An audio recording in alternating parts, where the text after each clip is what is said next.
शुरुआत करेंगे बड़ी खबर। पीएम मोदी के इजरायल दौरे का आज दूसरा दिन है। आज प्रधानमंत्री नरेंद्र मोदी और नेतन्याहू के बीच द्विपक्षीय वार्ता होने वाली है। कई अहम मुद्दों पर डेलीगेशन स्तर की यह वार्ता होगी। पीएम मोदी आज इजरायल के राष्ट्रपति से भी मुलाकात करेंगे। 2 दिन की इजरायल यात्रा पर पहुंचे हैं प्रधानमंत्री, जहां पीएम मोदी का जोरदार स्वागत हुआ है। इजरायली संसद नेसेट में भी मोदी मोदी के नारे गूंजे हैं। पीएम मोदी ने अपने ऐतिहासिक संबोधन में भारत और इजरायल की दोस्ती को याद किया है और कहा कि हम हर मुश्किल वक्त में एक दूसरे के साथ खड़े हैं। भारत ने हमेशा इजरायल का सपोर्ट किया है। उन्होंने गाजा शांति पहल को भी पूरे क्षेत्र के लिए न्यायपूर्ण और स्थायी शांति का मार्ग बताया। पीएम मोदी ने कहा कि 17 सितंबर 1950 को जिस दिन मेरा जन्म हुआ, उसी दिन भारत ने इजरायल को मान्यता दी थी। पीएम ने इजरायल को फादरलैंड और इंडिया को मदरलैंड कहा। यह भी कहा कि हमें इस पर गर्व है। तो प्रधानमंत्री के इजरायल दौरे पर पूरी दुनिया की निगाहें टिकी हैं और इजरायल से महत्वपूर्ण समझौते होने की उम्मीद की जा रही है। रक्षा, कारोबार, साइबर सिक्योरिटी, कृषि, वैज्ञानिक, रिसर्च, इनोवेशन, जल प्रबंधन, ये तमाम वो मुद्दे जिसको लेकर चर्चा और उम्मीद यही कि सुदर्शन चक्र भारत आ रहा है। तो पीएम मोदी का ये 2 दिवसीय इजरायल दौरा है, आज दूसरा दिन है। पहले दिन पीएम मोदी ने इजरायली संसद नेसेट को संबोधित किया। तो सुदर्शन चक्र, एयर डिफेंस शील्ड, आयरन डोम सिस्टम, इन तमाम डील्स को लेकर चर्चा आज होने वाली है। पीएम मोदी और नेतन्याहू की मुलाकात होगी। तो भारत और इजरायल की दोस्ती का यह नया चैप्टर शुरू हो रहा है और किस तरीके से गर्मजोशी के साथ प्रधानमंत्री नरेंद्र मोदी का स्वागत हुआ।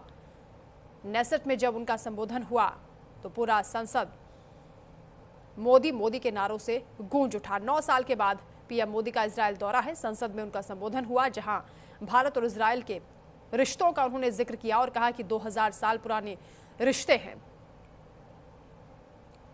तो व्यापारिक सहयोग को आगे बढ़ाने की दिशा में कदम उठाए जा रहे हैं। इसके साथ ही रक्षा समझौतों को लेकर भी ये दौरा बेहद महत्वपूर्ण माना जा रहा है। इसके अलावा आतंकवाद को लेकर भी पीएम मोदी ने चर्चा की और कहा कि हम आपके दर्द को समझते हैं।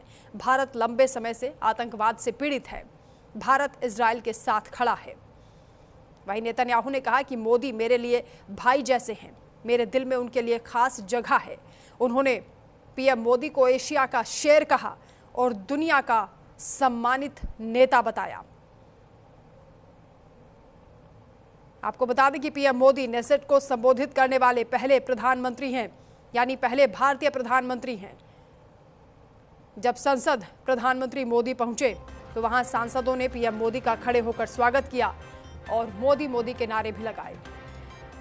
आंचल यादव संवाददाता इस वक्त हमारे साथ लाइव जुड़ रही हैं। आंचल, महत्वपूर्ण दौरा प्रधानमंत्री का इजरायल में, आज दूसरा दिन है। आज क्या पूरा कार्यक्रम रहेगा? कल उन्होंने वहां नेसेट को भी संबोधित किया और पहले प्रधानमंत्री नरेंद्र मोदी बने हैं जो इजरायल के दौरे पर पहुंचे। इस बार उनकी ये दूसरी यात्रा है।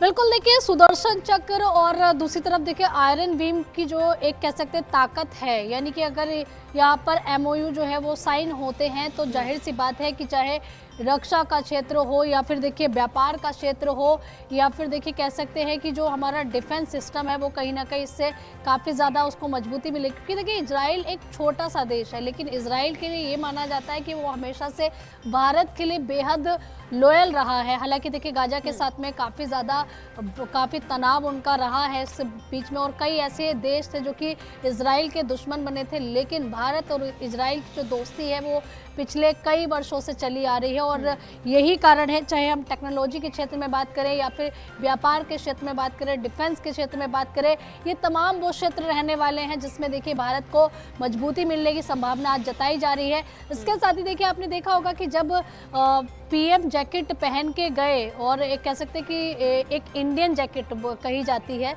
तो एक इंडियन लुक में जाना इजराइल के पीएम का ये दर्शाता है कि कहीं ना कहीं देखिए उन्होंने सबको चौंका दिया और प्रधानमंत्री मोदी का जिस तरीके से स्वागत वहां पर किया गया और कह सकते हैं कि एक पॉजिटिव मैसेज, एक दोस्ती भरा संदेश देने की कोशिश जरूर यहां पर हुई है।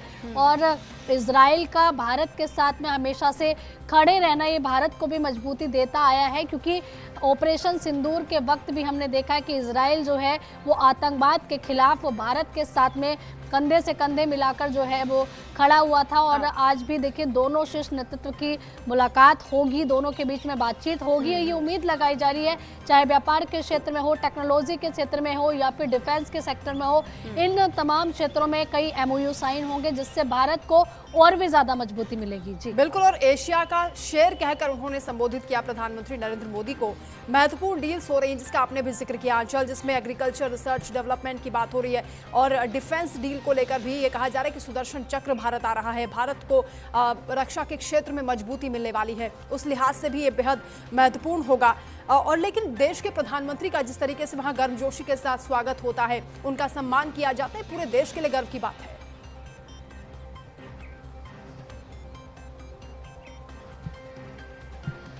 बिल्कुल, देखिए एशिया का शेर कहना यानी कि अपने आप में दर्शाता है, अगर हम कंपैरिजन कर लें एक ऐसे देश जिसको अमेरिका कहा जाता है, जिसके राष्ट्रपति जो है वो शांति पुरस्कार लेने के लिए बड़े व्याकुल है, अलग अलग देशों से मांग करवाते रहे हैं, लेकिन अगर किसी और अन्य देश के प्रधानमंत्री की तारीफ जो है इस तरीके से की जाती है कि एशिया का शेर, तो जाहिर सी बात है कि यहाँ पर कोई नोबेल पुरस्कार उनको नहीं चाहिए, लेकिन ये तारीफ जो है भारत का सर ज़रूर पूरे विश्व में गौरवान्वित करती है। क्योंकि जब देश का एक शीर्ष नेतृत्व प्रतिनिधित्व जो है वो किसी भी देश में जाता है और उस देश के शीर्ष नेतृत्व को शेर कह के पुकारा जाता है, तो ये कहीं ना कहीं पूरे देश के लिए गौरवान्वित करने वाला पल होता है। और वही तस्वीर जो है, वही झलकियां हमें लगातार कल से इजराइल में देखने के लिए मिल रही है। सभी सांसद उनके गर्मजोशी के साथ में PM का खड़े होकर स्वागत करते हैं और उनके प्रधानमंत्री भारत वाली वेशभूषा में आते हैं, सबको चौंका देते हैं उस पोशाक को पहनकर। तो ये दर्शाता है कि भारत की जो छवि है, प्रभाव है, वो कहीं ना कहीं अन्य देशों पर भी देखने के लिए मिल रहा है। क्योंकि जब वहाँ के से टूरिस्ट भी भारत आते हैं अलग अलग देशों से, तो हमने देखा कि भारतीय वेशभूषा, पोशाक और यहाँ की संस्कृति जो है वो काफ़ी ज़्यादा लोगों को अट्रैक्ट कर रही है। लोग भारत की संस्कृति अपना रहे हैं और इसका कारण है कि हमारे देश के जो भी शीर्ष नेतृत्व रहे हैं, जब वो अपनी संस्कृति को भारत दूसरे देशों में जाते हैं, भारत की संस्कृति के बारे में बताते हैं, भारत की टेक्नोलॉजी के बारे में बताते हैं, व्यापार के बारे में, या फिर देखिए अगर हम डिफेंस की बात करें, एग्रीकल्चर की बात करें, जलवायु परिवर्तन में, चाहे कूटनीतिक आप ताकत की बात कर लीजिए, सामरिक ताकत की बात कर लीजिए, या फिर भारत की जो आर्थिक मोर्चे पर ताकत बढ़ी है उसका भी लोहा पूरी दुनिया मान रही है। और यही वजह है कि तमाम देश हैं जो भारत के साथ व्यापार करना चाहते हैं, भारत का खुले बाहों से स्वागत करना चाहते हैं। और यही वजह है कि दुनिया इस वक्त भारत में भविष्य देख रही है।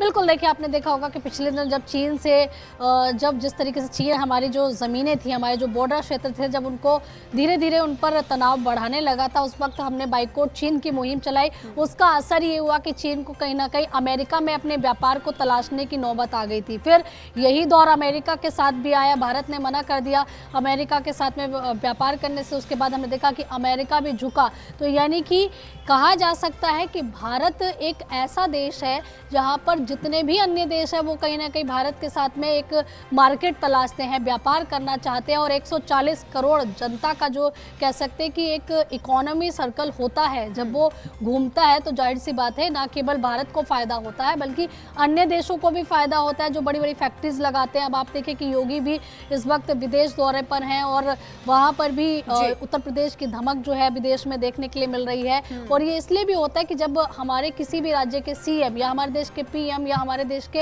अन्य कोई भी सेंट्रल के लीडर बाहर जाते हैं तो ऐसे में व्यापार एक्सचेंज होते हैं, टेक्नोलॉजी को बढ़ावा मिलता है, एग्रीकल्चर पर बात होती है, और या जो भी क्षेत्र अन्य जुड़े हुए हैं वो चाहे किसी से भी विभाग से रिलेटेड हो, तो उन सभी क्षेत्रों का विकास होता है, उसको बढ़ावा मिलता है और उससे कहीं ना कहीं देशवासियों की तरक्की के रास्ते भी खुलते हैं। तो इस दौरे को इजराइल के साथ में दौरा माना, इजराइल के साथ भारत के रिश्तों का ये नया अध्याय यहाँ पर शुरू हो रहा है। बहुत शुक्रिया आपका तमाम जानकारी के लिए, तमाम बातचीत के लिए। एक और बड़ी खबर